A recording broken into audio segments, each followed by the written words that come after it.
글로벌 결제 기업 페이팔이 이번 주 미국 고객들을 대상으로 암호화폐 결제 서비스를 시작했다고 발표했습니다. 페이팔의 CEO 댄 슐먼은 로이터 통신과의 인터뷰에서 현재 암호화폐는 매매 자체를 목적으로 한 자산군에서 실제로 수백만 가맹점에서 사용할 수 있는 합법적인 결제 수단으로 변화해가는 과도기에 있다고 생각한다고 말했습니다. 현 상황을 표현하는데 과도기란 단어는 매우 적절합니다. 특히 페이팔의 암호화폐 이용자들에겐 더욱 그러하죠. 지난 가을 페이팔은 자사 플랫폼에서 비트코인과 이더 등 몇몇 암호화폐 거래 서비스를 개시했으나 암호화폐를 매매하는 것 이외에 입출금은 할 수 없는 등 서비스가 매우 제한적이었습니다. 지금까지도 페이팔에서 암호화폐는 가격 등락에 베팅을 하는 도박성 자산으로 주로 이용되고 있습니다. 그런데 사실 이게 적어도 암호화폐를 결제 수단으로 사용하지 않아도 되는 사람들 사이에선 가장 인기 있는 이용 사례가 아닐까 싶습니다. 여전히 페이팔에선 디지털 자산을 입금하거나 출금할 수 없습니다. 자산 몰수가 난무하고 은행 채권자 손실 부담이 비자발적으로 이루어지는 요즘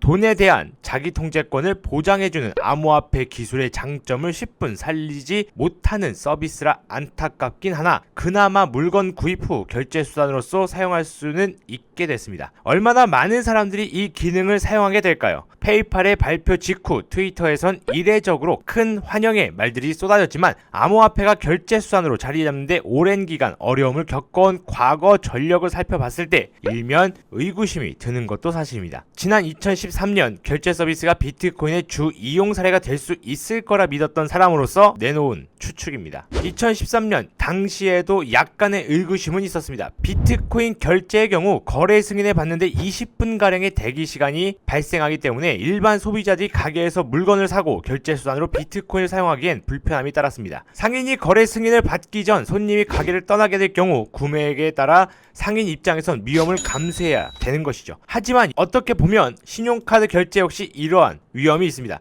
신용카드 결제의 경우 2-3일이 지나야 손님이 결제한 대금이 상인 계좌로 입금되기 때문에 판매자 관점에서 그 전까지 거래가 완료된 것이 아니기 때문이죠. 어떤 면에서 비트코인은 비자나 마스터카드, 페이팔의 대안이 되거나 또 하나의 결제 수단이 될 수 있습니다. 먼저 상인 입장에서 비트코인 결제는 비용이 들지 않습니다. 변동성이 심한 비트코인 달러 환율이 걱정인 상인들은 환율 리스크를 지지 않고 결제 처리 업체를 이용하면 그 업체가 상인 대신 비트코인을 받아 달러나 유로로 송금해주면 됩니다. 이런 서비스를 이용하는 데 드는 수수료 1%만 내면 되며 2-3% 수수료를 내는 신용카드보다 저렴합니다. 상인들이 비트코인 가격을 걱정하지 않고도 비트코인의 혜택을 얻을 수 있는 것이죠. 그로부터 몇 년이 지난 2017년 비트코인 상승장이 이어지며 네트워크 트래픽이 혼잡해지자 몇 페니밖에 되지 않던 수수료는 몇 달러로 껑충 뛰었고 거래 승인을 받기까지 몇 분이 아닌 몇 시간이 소요되면서 예측이 틀렸음을 인정할 수밖에 없었습니다. 그리고 최근 비트코인 시장이 또 한 번 호황을 맞게 되면서 결제 승인에 소요되는 시간은 더 늘어났고 거래 수수료 역시 몇십 달러대로 치솟았습니다. 신차를 구매하며 차값을 비트코인으로 지불하려 했던 한 테슬라 고객은 길어진 결제 대기 시간 때문에 결제를 포기하기도 했습니다.